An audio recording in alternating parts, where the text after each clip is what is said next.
हाँ जी। तो यहाँ पर मैं बात कर रहा था स्थानांतरी गति और घूर्णी गति की तुलना। तो स्थानांतरी गति वो होती है जो स्थान बदलती है। जैसे मैं इधर उधर चल रहा हूँ तो एक स्थान से दूसरे स्थान जा रहा हूँ, तो ये गति क्या कहला गई? स्थानांतरी गति कहला गई। ठीक है। तो स्थानांतरी गति में भी क्या होता है? वेग होता है। स्थानांतरी गति में जो है विस्थापन होता है, स्थानांतरी गति में त्वरण होता है, बल होता है। तो वही चीज़ घूर्णी गति में क्या होता है, ये समझना है। ठीक है ना। और घूर्णी गति वो होती है जो किसी अक्ष के परितः क्या होती रहती है? घूमती रहती है, चक्कर लगाती रहती है। जैसे पंखा चल रहा है लेकिन ये स्थान नहीं बदल रहा है, एक जगह है। साइकिल खड़ी कर दो और फिर उसका पैडल मारो तो उसका जो पहिया होगा वो क्या होगा? घूमेगा, स्थान नहीं बदल रहा है। आप बैठ जाओ, अपनी मुंडी को ऐसे ऐसे घुमा रहे हो, ऐसे ऐसे कर रहे हो, तो यहाँ पर जो अक्ष के परितः काम होता है वो कौन सी गति कहला गई? घूर्णी गति। और कभी कभी दोनों गति साथ साथ होती हैं। माने यहाँ ट्रांसलेटरी मोशन और जो रोटेशनल मोशन है साथ साथ होता है, तो उसको सामान्य गति कहते हैं। जैसे जितनी भी गाड़ियाँ चलती हैं तो उसमें पहिया लगा होता है, तो पहिया जब घूमता है तो रोटेशनल मोशन कहला गया, और आगे भी गाड़ी जाती है तो क्या कहलाया? ट्रांसलेशनल मोशन कहला गया, माने स्थानांतरी गति हो गया। तो उसमें दोनों तरह की गति होती है, तो उसको हम क्या बोलते हैं? General motion. ठीक है ना, सामान्य गति। तो स्थानांतरी गति में क्या क्या टर्म होते हैं और घूर्णी गति में क्या क्या टर्म होते हैं, इनकी हम तुलना करेंगे। परीक्षा में आएगा नहीं, पर इसको समझ लोगे तो बहुत सारी चीज़ें आपको दोनों की बन जाएंगी। एक ही चीज़, एक पढ़ोगे तो दो बन जाएंगी, ऐसा है इसका। ठीक है। तो सबसे पहले इसकी परिभाषा देख लेते हैं।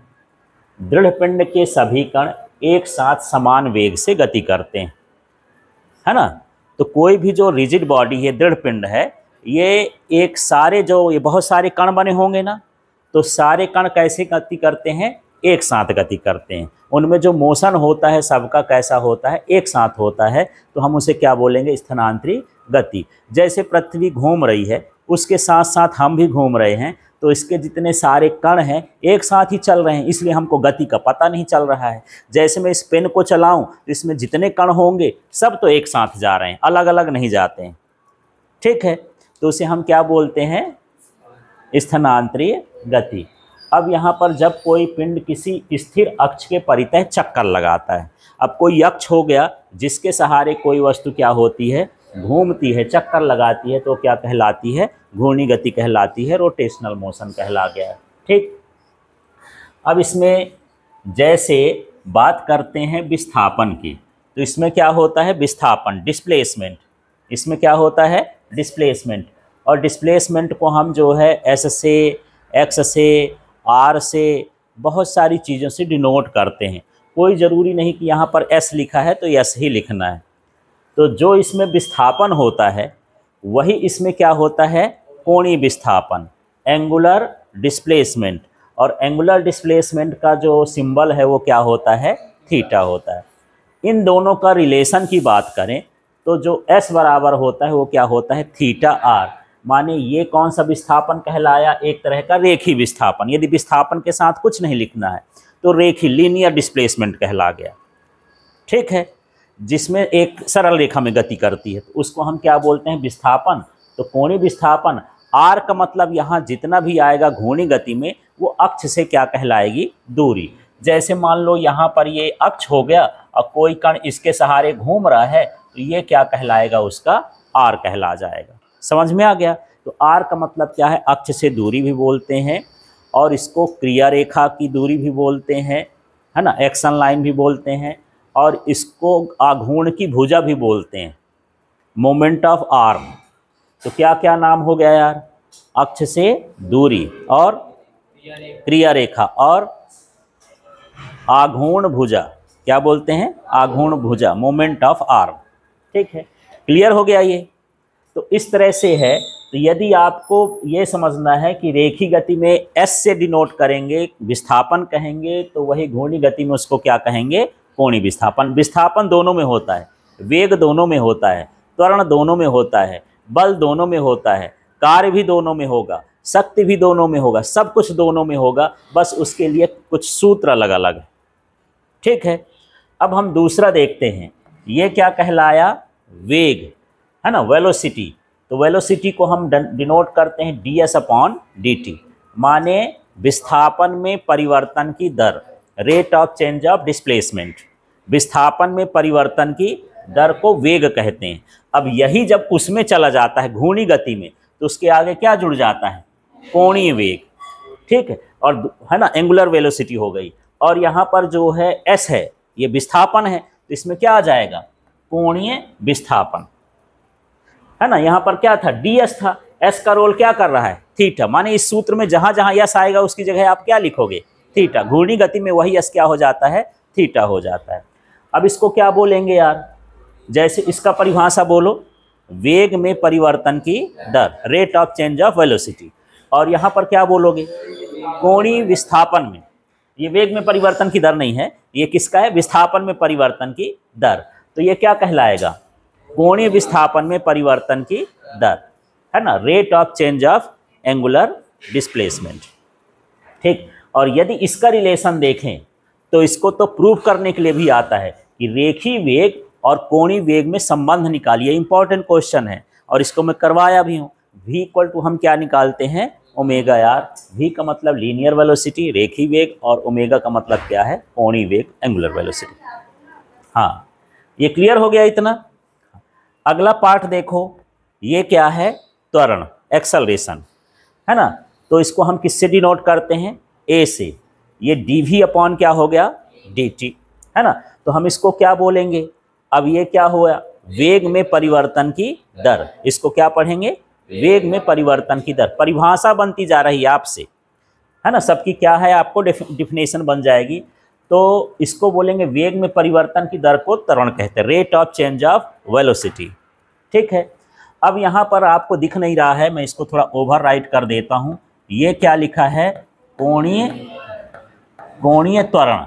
ठीक है, तो त्वरण ही है, बस इसमें कोणीय शब्द है, और इसको हम किससे डिनोट करते हैं, अल्फा से। अब देखो v का रोल कौन कर रहा था यार, यहाँ पर क्या लिखे हो, v, तो v की जगह इसमें क्या लिखना है, ओमेगा। तो यहाँ ओमेगा आ गया है, मतलब आपको ये बन रहा है तो अपने आप बन जाएगा, ये आपको यह समझना है। ठीक है, तो इसको क्या बोले थे, वेग में परिवर्तन की दर, तो उसको क्या बोलोगे, कोणीय वेग में परिवर्तन की दर को हम क्या कहेंगे, कोणीय त्वरण। और जो इसका रिलेशन है a = क्या है, अल्फा आर। आप सब देख रहे हैं, यहाँ पर ये रेखी का है, थीटा आर हो गया, है ना, ये v का है, ओमेगा आर हो गया, यहाँ पर a का है, अल्फा आर हो गया। सबके साथ r जोड़ देना है, कोणी कोणी वाला लिख देना है। यहाँ है ना, कोणी विस्थापन आ गया, कोणी वेग आ गया, कोणी त्वरण आ गया, सबके साथ क्या आ गया, r, वही इसका क्या होता है, रिलेशन हो जाता है। ठीक है, यदि इसके मात्रक की बात कर दूं, यहाँ थोड़ा मात्रक भी समझा देता हूँ। इसका जो मात्रक होता है ये क्या होगा, हमेशा मीटर। SI सिस्टम में क्या हुआ, मीटर, और इसका जो डायमेंशनल फार्मूला है वो क्या हो जाएगा, L, बिमी सूत्र। ठीक, इसका देख लेते हैं। तो कोणीय विस्थापन का क्या होता है, कोण का क्या होता है, रेडियन। इसका क्या होगा, रेडियन। और यदि हम कोणीय विस्थापन का विमा पूछे कि क्या होता है, तो ये विमाहीन राशि होती है, लिख सकते हो m0, L0, T0, कोई विमा नहीं होती। ठीक है ना, क्लियर हो गया इतना। अगला देखते हैं, वेग का मात्रक बताओ। इसी से निकालने हैं, इसी से निकालना है। विस्थापन का क्या होता है, मीटर, और समय का क्या होता है, सेकेंड। इसका मात्रक क्या बनेगा, मीटर प्रति सेकेंड, है ना। और इसका विमी सूत्र बताओ, डायमेंशनल फार्मूला।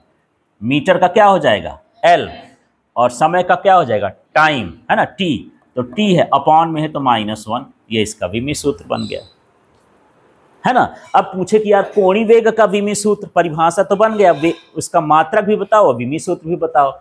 तो देखो थीटा का मात्रक क्या है, रेडियन, और टाइम का मात्रक क्या है, सेकेंड। तो यहाँ पर हो जाएगा रेडियन पर सेकेंड, इसका मात्रक हो गया, है ना। माने एक सूत्र बन गया तो आप सूत्र से परिभाषा भी निकाल सकते हो, उसको डेफिनीशन भी दे सकते हो, उसका यूनिट भी निकाल सकते हो, उसका विमी सूत्र भी निकाल सकते हो। अलग से याद करने की ज़रूरत नहीं है। अब हम करते क्या है, परिभाषा अलग याद करेंगे, फार्मूला अलग याद करेंगे, फिर विमी सूत्र अलग याद करेंगे, मात्रक अलग याद करेंगे। इसलिए हमारे पास 4 काम हो जाते हैं। तो थोड़ा स्मार्ट एजुकेशन लेना है तो केवल फार्मूला देखो, वही फार्मूला आपको डेफिनीशन भी बताएगा, वही फार्मूला मात्रक भी बताएगा, और वही फार्मूला उसका विमी सूत्र भी बता देगा। ठीक है। अब यहाँ पर त्वरण का बताओ तो इसका मात्रक, तो वेग का लिख दो। यहाँ वेग का क्या है, ऊपर मीटर पर सेकेंड, है ना, और ये समय का क्या होता है, सेकेंड। तो इसको मिला के क्या बनेगा, मीटर पर सेकेंड स्क्वायर। ये नीचे आ गया, इसका मात्रक बन गया। ठीक है। अब विमी सूत्र बताओ इसको देख करके। हाँ, तो मीटर के लिए क्या लिखेंगे, L, और समय के लिए लिखेंगे T, और बटे में है इसलिए ऊपर ले जाके लिखेंगे तो -2, LT -2 हो गया। M लिखना हो तो M लिख सकते हो, 0 लगा करके। क्लियर हो गया। अब यहाँ पर हम देखें, इसका निकालना है तो बताओ, पहले ओमेगा को ऊपर देख लो, क्या है यहाँ, हाँ, रेडियन पर सेकेंड, और समय का क्या है, सेकेंड, तो इसका क्या आ गया, रेडियन पर सेकेंड स्क्वायर।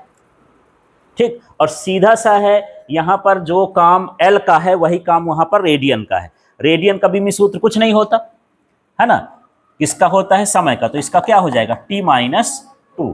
इसका नहीं निकाले तो इसका क्या हो जाएगा, T -1। इस तरह से समझ में आ गया। तो इस तरह से आप सूत्र से परिभाषा वगैरह सब बता सकते हैं। अब हम थोड़ा सा इसके नेक्स्ट पार्ट में चलते हैं और उसको भी समझते हैं। तो यहाँ देखिए, स्थानांतरित गति में, ट्रांसलेशनल मोशन में जो काम द्रव्यमान का है, द्रव्यमान को जड़त्व भी कहते हैं, द्रव्यमान को क्या बोलते हैं, जड़त्व, मास और इनर्शिया, वही काम जो होता है इसमें कौन करता है, जड़त्व आघूर्ण करता है। इसमें जड़त्व होता है और इसमें क्या होता है, जड़त्व आघूर्ण, मोमेंट ऑफ इनर्शिया। उसको किससे लिखते हैं, आई से लिखते हैं। यदि मैं पूछूं जड़त्व क्या है ना, जड़त्व क्या है, तो कोई भी वस्तु अपने स्थिति परिवर्तन का विरोध करती है, कोई भी वस्तु अपने स्थिति परिवर्तन का विरोध करती है। Every body opposes change in its position, है ना, तो उसको हम क्या बोलेंगे, जड़त्व। ठीक है। और यहाँ पर ये घूर्णी गति में करती है, ये भी विरोध ही करती है।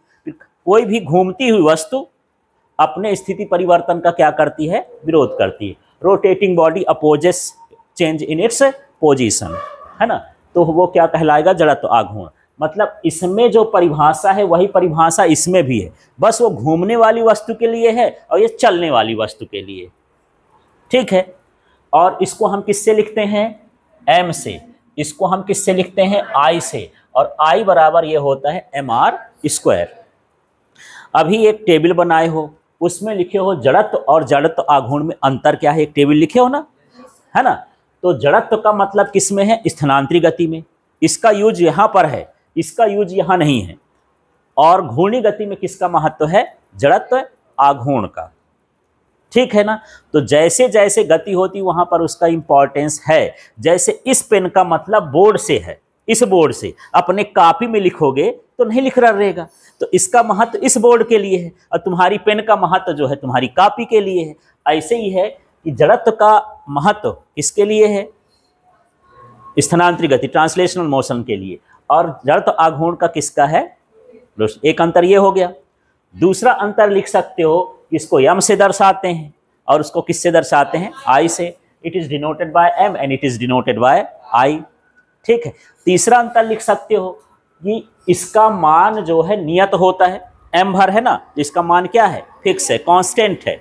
और इसका मान जो है r पर भी डिपेंड करता है, तो इसका मान नियत नहीं होता। मैं यहाँ खड़ा हूँ तो मेरा जड़त्व आघूर्ण बदल जाएगा। मान लो ये जो है अक्ष है, ये क्या है, अक्ष, अक्ष से दूरी इतनी है तो जड़त्व आघूर्ण मेरा मान लो कुछ है।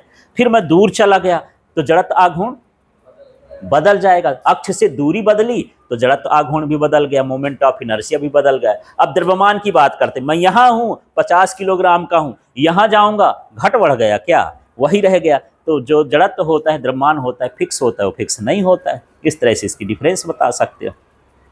ठीक है। इसके बाद यहाँ पर क्या होता है, संवेग। है ना। और यहाँ से परिभाषा बताओ भला, संवेग की परिभाषा क्या होगी? इसका नाम लो, किसी वस्तु का द्रव्यमान और वेग का गुणनफल क्या कहलाता है? संवेग। और इसको किससे दर्शाते हैं? P से। The product of mass and velocity of body is known as momentum. ये क्या कहलाया? मोमेंटम कहला गया। ठीक, अंग्रेजी में बोलेंगे मोमेंटम। अब यही संवेग है, लेकिन इसमें क्या हो गया? कोणीय संवेग हो गया। तो इसकी दो डेफिनेशन आ जाती हैं। कभी खाली स्थान में भरने के लिए आता है कि रेखी संवेग के आघूर्ण को खाली स्थान कहते हैं। रेखी संवेग के आघूर्ण को, moment of linear momentum is known as angular momentum. Moment का मतलब यहाँ पर आघूर्ण से है। लेकिन दूसरी परिभाषा यहाँ से दे सकते हो, बताओ इसका नाम क्या है? जड़त्व आघूर्ण। और ये क्या है? ओमेगा को क्या बोलते हैं? कोणीय वेग। तो क्या बोलोगे? जड़त्व आघूर्ण और कोणीय वेग के गुणनफल को कोणीय संवेग कहते हैं। Product of moment of inertia and angular velocity is equal to angular momentum. ऐसा। तो देखो, यदि इसकी डेफिनेशन करते हो, फिर से देखो, इसको क्या बोलते हो? द्रव्यमान।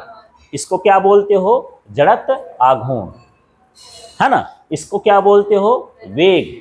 और इसको क्या बोलोगे? कोणीय वेग। इसके गुणनफल को हम क्या बोलते हैं? संवेग। और इनके गुणनफल को क्या बोलते हैं? कोणीय संवेग। तो डेफिनेशन तो बन गई। बस m की जगह आपको क्या लिखना है? I, है ना। तो कुछ अब याद करो, यस की जगह क्या लिखते हो? उसमें थीटा। v की जगह उसमें क्या लिखते हो? ओमेगा। इसमें m लिखते हो, उसमें क्या लिखते हो? I। बस यही तो जानना है। ठीक है, इतना बदल दोगे तो वो बन जाएगा। तो जितने भी फार्मूले आएंगे इस तरह से बदल लेंगे। और इसका जो रिलेशन होता है L इक्वल टू क्या होता है? R into P। P जो है ये रेखी संवेग कहला गया, लीनियर मोमेंटम। और ये क्या कहलाया?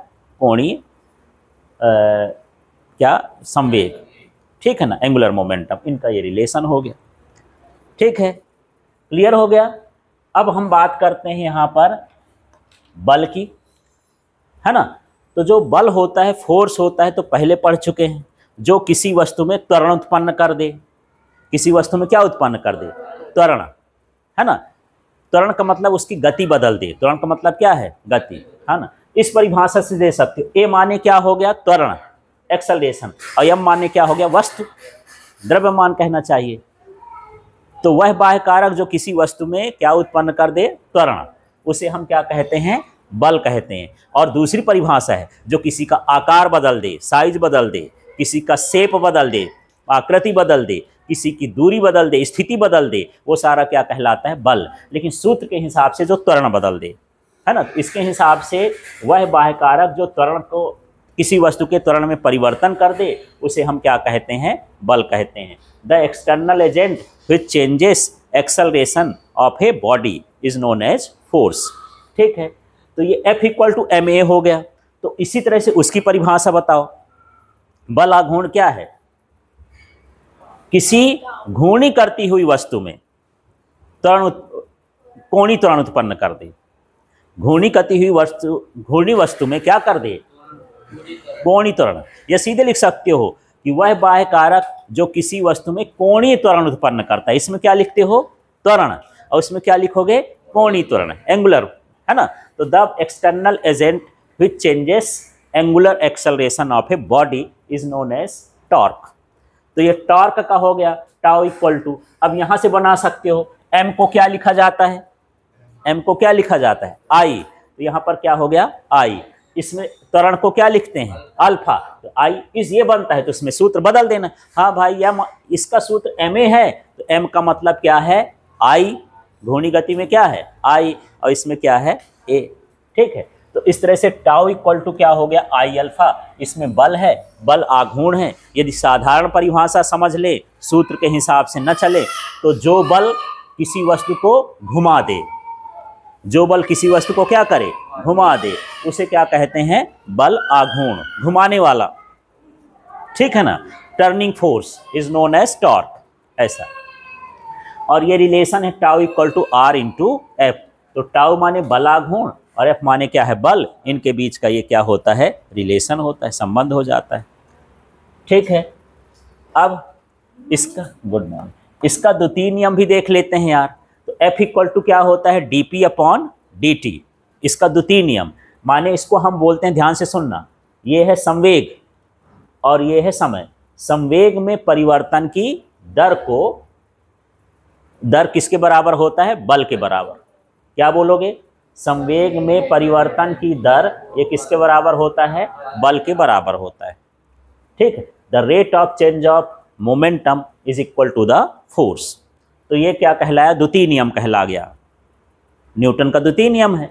इसमें भी करना है हमको, तो इसको क्या बोलोगे यार? इसका नाम लो, कोणीय संवेग में परिवर्तन की दर। ये क्या कहलाता है? बल आघूर्ण कहला गया। बल आघूर्ण के क्या हो गया? बराबर होता है। तो क्या बोलोगे? इसका द्वितीय नियम क्या कहलाएगा? कोणीय संवेग में परिवर्तन की दर को बल आघूर्ण कहते हैं, या बल आघूर्ण के बराबर होता है। ठीक है, तो इस तरह से the rate of change of angular momentum is equal to the torque. ऐसे अब जैसे इसमें संवेग संरक्षण होता है ना, कंजर्वेशन ऑफ मोमेंटम, ऐसे उसमें क्या होता है? कोणीय संवेग का संरक्षण। तो उसमें हम बोलते हैं कि यदि बाह्य बल न लगाया जाए, बल का मान शून्य हो, यदि बाह्य बल न लगाया जाए तो वस्तु का कोणीय संवेग क्या होता है? नियत होता है। याद तो करो, क्या ये 0 कर दिया ना F का मान, तो क्या बोलोगे? यदि बाह्य बल न लगाया जाए तो कोणीय संवेग क्या होता है? नियत होता है। If no external force applied on a body then momentum remains same और कांस्टेंट। ठीक है, थोड़ा बोलो तो, मुझे चुप हो गए थोड़ा। क्या कहलाओगे? क्या कहोगे? यदि बाह्य बल न लगाया जाए तो कोणीय संवेग का मान नियत होता है। ये रेखी संवेग का मान नियत रहता है, रेखी के लिए हो गया। अब उसमें क्या बोलेंगे? यदि क्या न लगाया जाए? हाँ, बाह्य बल आघूर्ण न लगाया जाए तो उसका कोणीय संवेग नियत रहता है। तो इसमें फोर्स लिखते हो, उसमें टॉर्क लिख देना है। If no external torque is applied on a body then angular momentum is constant. इस तरह से इसका बन गया, है ना। तो दोनों तो सेम है। अब गतिज ऊर्जा की बात करते हैं। इसमें काइनेटिक एनर्जी है और इसमें घूर्णी गतिज ऊर्जा है। तो इसमें बोलते हैं गति करती हुई वस्तु की ऊर्जा। गति करती हुई वस्तु की ऊर्जा क्या कहलाती है? गतिज ऊर्जा। ठीक है ना, एनर्जी ऑफ मोशनल बॉडी। ठीक है, या मोशन इन बॉडी। यहाँ पर घूर्णी गति ऊर्जा कहला गई, तो ये रोटेशनल बॉडी कहला जाएगी। कहना चाहिए रोटेशनल बॉडी की जो एनर्जी होती है उसको हम बोलेंगे क्या? काइनेटिक, घूर्णी गतिज ऊर्जा, रोटेशनल काइनेटिक एनर्जी। ठीक, अब इसका फार्मूला देखो, K इक्वल टू क्या होता है? Half mv²।